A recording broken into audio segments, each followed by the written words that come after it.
Hello guys, welcome to Divyanka classes. कैसे हैं आप सभी? उम्मीद करती हूँ सभी बढ़िया होंगे और अच्छे से अपनी प्रिपरेशन भी कर रहे होंगे। देखिए, आज का वीडियो बहुत स्पेशल है क्योंकि इस वीडियो में मैं बेसिकली वो स्ट्रेटजी, वो राइट अप्रोच आप लोगों के साथ आज शेयर करूंगी जो मैंने प्रिपरेशन टाइम में फॉलो की थी। जब भी आप किसी भी एग्जाम की प्रिपरेशन करते हैं, तैयारी करते हैं, तो आप या तो पर्टिकुलरली उस एग्जाम की तैयारी करने वाले बच्चे से या उस बंदे से जिसने वो एग्जाम क्वालिफाई कर लिया हो, उनको अप्रोच करने का ट्राई करते हैं और कोशिश करते हैं कैसे ना कैसे करके हम भी कुछ रणनीति पता कर ही लें, ताकि हम भी अपने एग्जाम की एक अच्छी स्ट्रेटेजी बना सकें और उस एग्जाम को क्लियर कर सकें। तो सेम मैंने भी अपने प्रिपरेशन टाइम में ऐसा किया था। जब मैं तैयारी कर रही थी जेआरएफ के लिए, तो मैंने काफ़ी लोगों को अप्रोच किया था और ये जानने की कोशिश की थी कि एग्ज़ाम को क्रैक करने की एक सही रणनीति क्या होनी चाहिए, या कैसे इस एग्ज़ाम को क्लियर करना है, कौन सा स्टडी मटेरियल मुझे फॉलो करना चाहिए, कैसे नोट्स मुझे बनाने चाहिए। तो बहुत कुछ मैंने जानने की कोशिश की थी और काफ़ी लोगों ने मुझे हेल्प भी किया था, पर प्रॉपर स्ट्रेटेजी मुझे नहीं मिल पाई किसी से भी।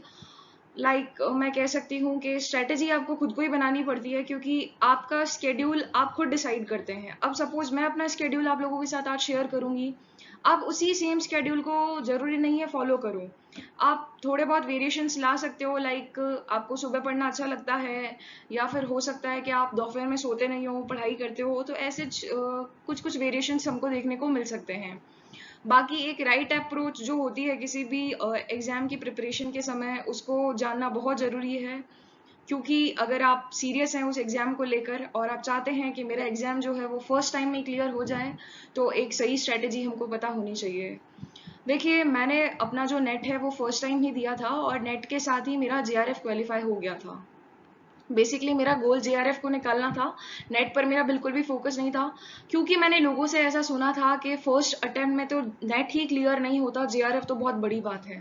तो बस ये बड़ी बात मेरे दिमाग में बैठ गई और बस मैंने ठान लिया था कि मुझे अब ये जेआरएफ जो है वो फर्स्ट अटेम्प्ट में क्लियर करके दिखाना ही है। और मैंने इस जेआरएफ को फर्स्ट अटेम्प्ट में ही क्लियर किया। अब आप लोग बोलेंगे कि हम कैसे मान लें कि आपने पहले प्रयास में जेआरएफ क्लियर कर लिया। तो आपको घबराने की बिल्कुल भी जरूरत नहीं है। मैं विद प्रूफ आज ये वीडियो आप लोगों के साथ शेयर कर रही हूँ। जो जेआरएफ अवार्ड लेटर मुझे मिला था, वो भी इस वीडियो के अंदर मैं आप लोगों के साथ शेयर करने वाली हूँ, तो वीडियो को एंड तक जरूर देखिएगा। और जिन भी लोगों ने मेरा टेलीग्राम चैनल ज्वाइन नहीं किया है, दिव्यांका क्लासेस, वो लोग टेलीग्राम चैनल जरूर से ज्वाइन कर लें। आइए देखते हैं मेरा जेआरएफ अवार्ड लेटर। आप लोग देख सकते हैं, ये रहा मेरा जेआरएफ अवार्ड लेटर। मैंने अपना ये एग्जाम जो है वो लास्ट ईयर ही क्वालिफाई किया है। जो जून का एग्जाम होना था, जो जून में हुआ नहीं था, एक्सटेंड होता चला गया था, तो वही एग्जाम मैंने दिया था और वही क्वालिफाई किया था। ये रहा मेरा नाम, दिव्या जांगीड़। ये रहा मेरा सब्जेक्ट, कॉमर्स, जिसे लेके बहुत ज़्यादा पागल हूँ मैं और बहुत जल्दी अपना रिसर्च वर्क भी अपने सब्जेक्ट में स्टार्ट करने वाली हूँ। कुछ पर्सनल डिटेल्स मैंने यहाँ पे हाइड कर दिए हैं because of some personal reasons. ये लेटर जो है, ये स्लाइड जो है, मैंने इस वीडियो के अंदर ऐड कर दी है। आप लोग आराम से तसल्ली से पॉज करके वीडियो आराम से इसको पढ़ सकते हैं। पूरा लेटर मैं एक स्लाइड में कवर नहीं कर पाई, तो नेक्स्ट स्लाइड में मैंने इसका जो बाकी पोर्शन है वो ऐड किया है। ये देख लीजिए, ये उसी अवार्ड लेटर का आगे का पोर्शन है, आप लोग अच्छे से पढ़ लीजिएगा। चलिए अब जानते हैं मेरी रणनीति क्या थी एग्जाम को लेकर, कौन सी स्ट्रेटेजी, कौन से वो टिप्स एंड ट्रिक्स जो मैंने फॉलो किए थे आप लोगों के साथ आज शेयर करने वाली हूँ इस वीडियो के अंदर। आइए देखते हैं। देखिए, अगर आपको जेआरएफ क्वालिफाई करना है तो आपको रोज 8 से 10 घंटे पढ़ाई करनी होगी। बेसिकली ये स्ट्रैटेजी 3 से 4 महीने मैंने फॉलो की थी, क्योंकि मुझे इतना ही टाइम मिला था। 3 से 4 महीने थे मेरे पास और इसी टाइम पीरियड में मेरे को तैयारी करनी थी और अपना एग्जाम जो है वो क्वालिफाई करना था। तो अगर आपका गोल जेआरएफ है तो आपको रोज 8 से 10 घंटे देने पड़ेंगे। पर अगर आप सिर्फ नेट क्वालिफाई करना चाहते हैं, तो अगर आप 3 से 4 घंटे पढ़ाई करते हैं तो भी आपका नेट जो है वो आराम से क्वालिफाई हो जाएगा। नेक्स्ट पॉइंट देखिए, weekly mock test after completion of 40% syllabus of both paper 1 and paper 2। Paper 1 and paper 2 दो पेपर होते हैं हमारे नेट के अंदर। पेपर 1 जो होता है वो कॉमन होता है सभी का, और पेपर 2 हमारा सब्जेक्ट का होता है। जो भी आपका सब्जेक्ट था मास्टर्स में, वही सब्जेक्ट होता है पेपर 2 में बेसिकली। तो अगर आप पेपर 1 और पेपर 2 का 40% सिलेबस जो है वो कंप्लीट कर चुके हैं, तो आप मॉक टेस्ट लगाना स्टार्ट कर सकते हैं। उसके बाद से मॉक टेस्ट से आपकी मेंटलिटी जो है वो काफ़ी अच्छी सेट हो जाती है और वो आपको एग्जाम टाइम में फिर बहुत काम आती है। डेली मैथ प्रैक्टिस, मैं रोज मैथ की प्रैक्टिस करती थी क्योंकि मेरे को थोड़ा थ्योरी सब्जेक्ट ज़्यादा होता था पेपर 2 के अंदर, तो थोड़ा सा मुझे प्रॉब्लम रहता था थ्योरी पढ़ने में। तो पीपल एनवायरनमेंट डेवलपमेंट करके एक पेपर 1 में यूनिट लगता है, उसको मैंने बिल्कुल नहीं पढ़ा था, और एक हायर एजुकेशन, वो भी मैंने बिल्कुल नहीं पढ़ा था। तो मैं वो नहीं पढ़ती थी, उसकी जगह टाइम देती थी मैथ्स को, ताकि मैं रोज अच्छी मैथ्स की प्रैक्टिस कर पाऊँ और मैं फिर एग्जाम में अच्छा स्कोर कर पाऊँ। क्योंकि मैथ्स के 18 से 20 नंबर आपका पेपर 1 जो है वो ले जाता है। 5 क्वेश्चन तो आपके डाटा इंटरप्रिटेशन के ही आ जाते हैं, बाकी 3-4 क्वेश्चन मैथमेटिकल रीजनिंग से बन जाते हैं, तो 18 से 20 नंबर ये मैथ्स लेके जाती है। तो मैं 2-2.5 घंटे रोज मैथ्स की प्रैक्टिस करती थी। अगर आपको प्रैक्टिकल सब्जेक्ट्स अच्छे लगते हैं, अगर आपको मैथ्स पसंद है, तो आप मैथ्स की प्रैक्टिस रोज कीजिए। ऐसा नहीं है कि आपने एवरेज पढ़ लिया, परसेंटेज पढ़ लिया, रेशियो पढ़ लिया, फ्रैक्शन पढ़ लिया, या फिर कंपाउंड इंटरेस्ट, सिंपल इंटरेस्ट, ये सब पढ़ के रख दिया और फिर सोचा कि अब एग्जाम आएंगे तब देख लेंगे एक बार किताबें और कर लेंगे। तो ऐसा बिल्कुल नहीं करना है। अगर आप मैथ्स की प्रैक्टिस को छोड़ देंगे तो आप ये सारे कॉन्सेप्ट जो है वो भूल जाएंगे। तो आप अगर मैथ्स आपको पसंद है तो आपको रोज मैथ्स की प्रैक्टिस करनी है। हैंड रिटन नोट्स बहुत बड़ा रोल होता है इनका, और ये मैंडेटरी है। अगर आप यूजीसी नेट की प्रिपरेशन कर रहे हैं, आपने सिलेबस तो देखा ही होगा, समुंदर जितना बड़ा सिलेबस है, एक बार घुसोगे ना पता नहीं चलेगा किधर जाना है, क्या करना है। तो आपको देखो सिलेबस जो है उसके अकॉर्डिंग अपने नोट्स तैयार करने हैं। जिस भी टॉपिक को आप पढ़ते हो, सपोज आज आप रिसर्च मेथड्स पढ़ रहे हो, तो आपने रिसर्च मेथड्स जिस भी सोर्स से पढ़े हैं, भले वो यूट्यूब का कोई वीडियो हो गया या फिर आपने केवीएस मदान करी एक बुक आती है वहां से कुछ पढ़ा है, तो आप उनको नोट्स के अंदर सम अप करते चलिए। आपको क्रक्स फॉर्म में उनको लिख लेना है, ताकि आप जब रिवीजन करेंगे तो आप उसे 15 से 20 मिनट में पूरा रिवाइज अच्छे से कर पाएं। हैंड रिटन नोट्स जो होते हैं वो रिवीजन में बहुत काम आते हैं, और अगर आपको एग्जाम क्वालिफाई करना है तो वो उसके ऊपर डिपेंड करता है कि आपने एग्जाम से पहले कितना अच्छा रिवीजन किया हुआ है। तो रिवीजन के समय ये हैंड रिटन नोट्स बहुत ज़्यादा काम आते हैं। एमसीक्यूज प्रैक्टिस करनी है आपको, आप अल्टरनेट डे भी इसको फॉलो कर सकते हैं। जैसे आज आपने कोई टॉपिक पढ़ा है तो उसके एमसीक्यूज आप कल प्रैक्टिस कर लीजिए, या फिर मैं क्या करती थी, जिस भी टॉपिक को पढ़ती थी उसी के टॉपिक पढ़ने के बाद आधे घंटे बाद मैं एमसीक्यूज प्रैक्टिस कर लेती थी। 15 से 20 एमसीक्यू अगर आप एक टॉपिक के लगा दे रहे हैं रोज, तो धीरे धीरे आपकी एक हैबिट जनरेट हो जाएगी एमसीक्यू को सॉल्व करने की, और आगे आपको बिल्कुल भी प्रॉब्लम नहीं आएगी। Daily revision of that specific topic which you have studied. देखिए आपने जो भी टॉपिक पढ़ा है, भले वो पेपर 1 का हो या पेपर 2 का हो, आपको रोज उसे रिवाइज करना है। सपोज आज मैंने बैंकिंग का कोई एक टॉपिक पढ़ा, ठीक है, बेसल नॉर्म्स पढ़े, तो उस बेसल नॉर्म्स को मैंने हैंड रिटन नोट्स बनाए थे, जब लिखा था कि ऐसा ऐसा होता है। अच्छा, तो इसको मुझे 15 मिनट में रिवाइज करके समअप करने की कोशिश करनी है, और उसी दिन उसका रिवीजन करना है। हमारे एक सर थे, वो कहते थे हमेशा कि विद्या भूली क्यों थी, रोटी जली क्यों थी, क्योंकि फेरी ना थी। तो इन चीज़ों को फेरना बहुत ज़रूरी होता है, तो रिवीजन का बहुत बड़ा रोल होता है। जितना टाइम आप किसी कॉन्सेप्ट को पढ़ने में दे रहे हैं, उतना टाइम आप रिवीजन को भी दीजिए।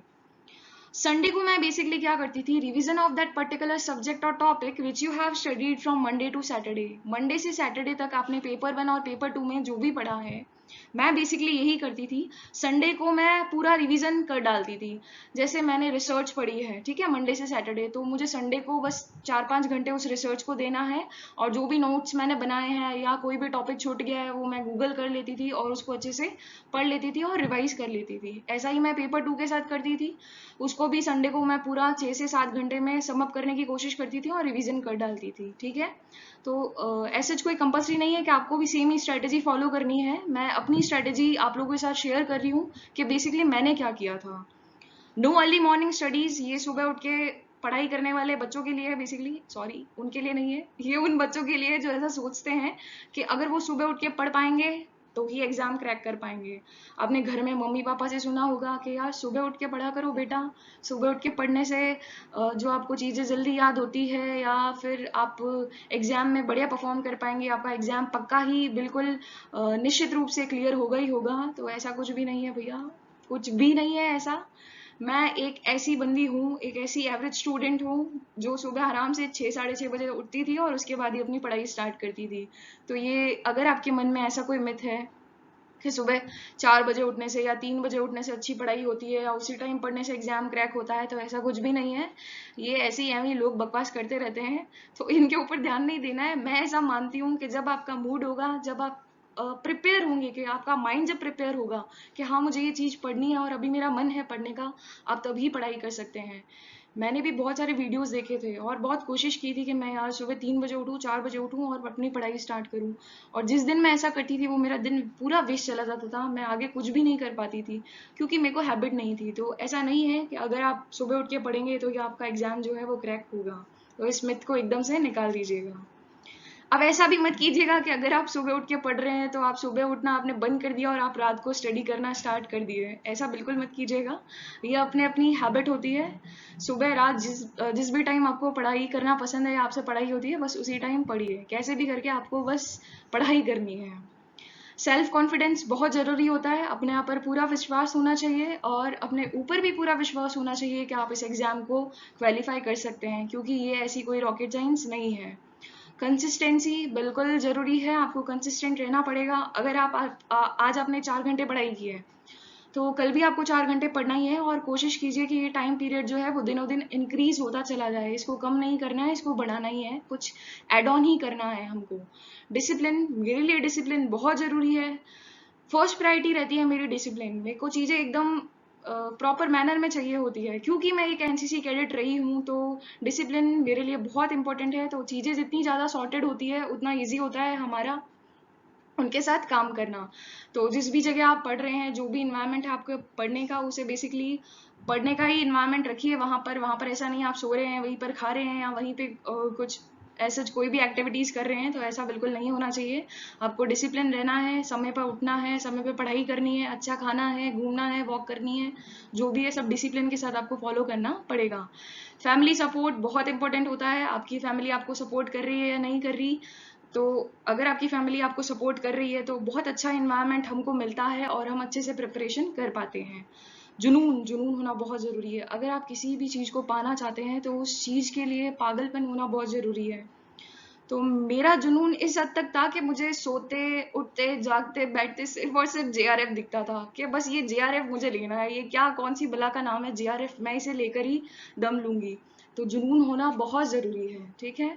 मेरे लिए कोई संडे नहीं था कि आज संडे, आज पढ़ाई नहीं करेंगे, आज ऐसा कर लेते हैं, आज घूमने चले जाते हैं। नहीं भैया, ऐसा कुछ भी नहीं था। नो बर्थडे, कोई भी फ्रेंड का बर्थडे मेरे लिए उस टाइम कुछ भी नहीं था, मैं कुछ भी नहीं सोचती थी। किसी का बर्थडे आया गया, इवन मेरा बर्थडे भी मैंने सेलिब्रेट नहीं किया था, केक भी कट नहीं किया था, क्योंकि घर वालों ने केक लाया ही नहीं था और किसी ने भिजवाया भी नहीं था। नो मैरिज फंक्शंस, कोई शादी वादी कुछ भी नहीं। नहीं तो ये आप बहाने मार लेंगे, 2 दिन शादी में जाना है, 4 दिन इधर जाना है, कुछ भी नहीं है। एक बार सब साइड में रख दीजिए, एक बार एग्जाम क्लियर हो जाए, क्रैक हो जाए, उसके बाद आप सब आराम से अटेंड कर लीजिएगा। No social media, social media को तो बिल्कुल से ना कह देना है, क्योंकि ये बड़ी गंदी चीज़ है। इंस्टाग्राम, फेसबुक, व्हाट्सएप मैं कुछ भी यूज़ नहीं करती थी, आपको भी यूज़ नहीं करना है। और अगर आपसे नहीं रहा जा रहा है तो आधा घंटा 1 घंटा आप यूज़ कर सकते हैं। ऐसे कोई हार्ड एंड फास्ट रूल नहीं है कि आपको एकदम ही कट आउट कर देना है। ये अपना अपना फंडा होता है। मैं नहीं यूज़ करती थी तो नहीं यूज़ करती थी, क्योंकि मेरे को तो दिन रात सिर्फ और सिर्फ क्या दिखता था, जेआरएफ, सिर्फ जेआरएफ। मुझे ये जेआरएफ का सर्टिफिकेट चाहिए था, ठीक है। तो बेसिकली यही थी मेरी स्ट्रैटेजी। और एक टेबल चार्ट आप लोगों के लिए बनाकर लेकर आई हूँ, उसमें मैंने अपना पूरा स्केड्यूल आपके साथ शेयर किया है कि मैं किस अकॉर्डिंग अपना टाइम टेबल बनाती थी और उसे कैसे फॉलो करती थी। आइए देख लेते हैं उस टाइम टेबल को। देखिए, ये मेरा स्केड्यूल है जो मैं फॉलो करती थी अपने टाइम, और ये मैंने आप लोगों के साथ आज शेयर किया है। उम्मीद करती हूँ कि ये आपके लिए बहुत हेल्पफुल रहे और आप भी अपना टाइम चार्ट जो है वो कुछ इस अकॉर्डिंग बना सकें। इसमें वेरिएशंस हो सकते हैं, ऐसा नहीं है कि जैसा मैंने बनाया है वैसे ही आपको बनाना है और उसी अकॉर्डिंग चलना है। ऐसे पका पकाया नहीं खाना है, खुद से पकाना है, खुद की रेसिपी बनानी है और उसको फॉलो करना है, ठीक है। मैं क्या करती थी, मंडे, ट्यूसडे, थर्सडे, फ्राइडे को मेरी कुछ इस अकॉर्डिंग स्ट्रेटेजी रहती थी, और वेडनेसडे, सैटरडे, संडे को इनमें थोड़े से चेंजेस आ जाते थे। सुबह 7 से 9:30 मेरा था कि मुझे मैथ्स प्रैक्टिस करनी है, तो कोई भी टॉपिक मैंने लिया है उसको मैं पूरा फिनिश करती थी। फिर उसके एमसीक्यूज हो गए या फिर क्वेश्चंस हो गए, वो रोज मैं साथ साथ सॉल्व करती थी और उसके साथ नया टॉपिक भी पढ़ती थी, ठीक है। ये वेडनेसडे, सैटरडे, संडे तीनों ही दिन मेरा चलता था इधर भी साइड में। मतलब पूरा वीक मुझे मैथ्स तो पढ़ना ही पढ़ना है, मैंने अपनी मैथ्स की प्रैक्टिस को नहीं छोड़ा था। 10 से 12 बजे तक मैं पेपर 1 का कोई भी एक टॉपिक लेकर उसको अच्छे से पढ़ती थी, एकदम डेप्थ में उसकी स्टडी करती थी, साथ में नोट्स बनाती थी। आपको भी वही करना है, नोट्स बनाने हैं। उसके बाद 15 मिनट का ब्रेक हो गया। 12:15 से 2 बजे तक जो भी मैंने पेपर 1 का टॉपिक पढ़ा है उसको रिवाइज करती थी अपने नोट से। और पेपर 1 के लिए मैं बता दूं, एक बहुत ही अच्छी बुक है नेट के लिए, केवीएस मदान करके एक बुक आती है पीएसएन की, है ना। KVS Madan I think author है इस बुक के। तो इनकी बुक है, वो बहुत अच्छी है। इसमें आपको एमसीक्यूज पीवाईक्यूज सब कुछ मिल जाएंगे पेपर 1 से रिलेटेड, तो आप ये बुक ले सकते हैं। और मैं बेसिकली यही कर रही थी, मैंने इसी बुक से पढ़ाई की थी पेपर 1 की। और इसमें काफ़ी अच्छे एमसीक्यूज है, वहीं से मैं एमसीक्यूज प्रैक्टिस करती थी। 2 से 4 बजे अपना तो भैया लंच टाइम होता था, और एक पावर नैप लेती थी मैं अच्छी सी, ताकि जो भी मैंने स्टडी किया है वो मेरे दिमाग में, मेमोरी में अच्छे से स्टोर हो जाए। फिर 4 बजे मेरा नेक्स्ट स्लॉट स्टार्ट होता था, और 4 से 6:30 पेपर 2 का एक थ्योरी सब्जेक्ट में पढ़ती थी। 7:30 से 8:30 फिर रिवीजन करती थी, जो मैंने पेपर 2 पढ़ा है, जो नोट्स बनाए उनको एक बार पढ़ लेती थी अच्छे से। 9 बजे से 11 बजे अपना नेक्स्ट स्लॉट स्टार्ट होता था। यहाँ पर भी पेपर 2 का प्रैक्टिकल सब्जेक्ट में पढ़ती थी, लाइक इकोनॉमिक्स हो गया, टैक्स हो गया, स्टैट्स हो गया, ये सब मैं पढ़ती थी। ठीक है, पेपर 2 के मेरे 2 टॉपिक्स या 2 सब्जेक्ट जो है वो साथ साथ चलते थे। और रात को 11:30 से 1 बजे तक अगले दिन का चेकलिस्ट प्रिपेयर करना होता है आपको, कि नेक्स्ट डे आपको क्या करना है, कौन सा टॉपिक पढ़ना है। और एमसीक्यूज जो भी मुझे मिलते थे वो मैं सॉल्व करती थी। रोज मेरा फिक्स था कि मुझे 20 से 25 एमसीक्यूज तो सॉल्व करने ही करने हैं, भले वो पेपर 1 के हो या पेपर 2 के हो। और कोई भी मेरे डाउट्स रहते थे पूरे दिन के, उन्हें मैं गूगल कर लेती थी। ठीक है, वेडनेसडे को बाकी सारे स्लॉट सेम रहते थे मेरे, बस यहाँ पे थोड़ा चेंज कर लेती थी मैं। यहाँ पे चेंज ये था बेसिकली कि मैं यहाँ मॉक टेस्ट लगाती थी उस दिन पेपर 1 का, और इसी मॉक टेस्ट का एनालिसिस मैं रात को करती थी इस स्लॉट में। सैटरडे को क्या था कि यहाँ पर इस स्लॉट के अंदर मैंने पेपर 2 का कॉमर्स का जो मॉक टेस्ट है वो लगाती थी, और उसी का एनालिसिस मैं इस स्लॉट के अंदर करती थी। संडे को तो मैं आपको ऑलरेडी बता ही चुकी हूँ कि संडे को मैं क्या करती थी, जो भी मंडे से लेके मैंने सैटरडे तक पढ़ा है उसको कंप्लीट रिवाइज करती थी। तो आज की वीडियो में बस इतना ही, उम्मीद करती हूँ ये वीडियो आपको पसंद आया होगा। तो अगर वीडियो पसंद आया तो लाइक कीजिएगा, कमेंट करके ज़रूर बताइएगा कि कैसा लगा आपको ये वीडियो, और शेयर कीजिएगा। अगर आप इस चैनल पर नए हैं तो चैनल को सब्सक्राइब कर लीजिएगा। मिलते हैं अगले वीडियो में, तब तक मस्त रहिए, खुश रहिए।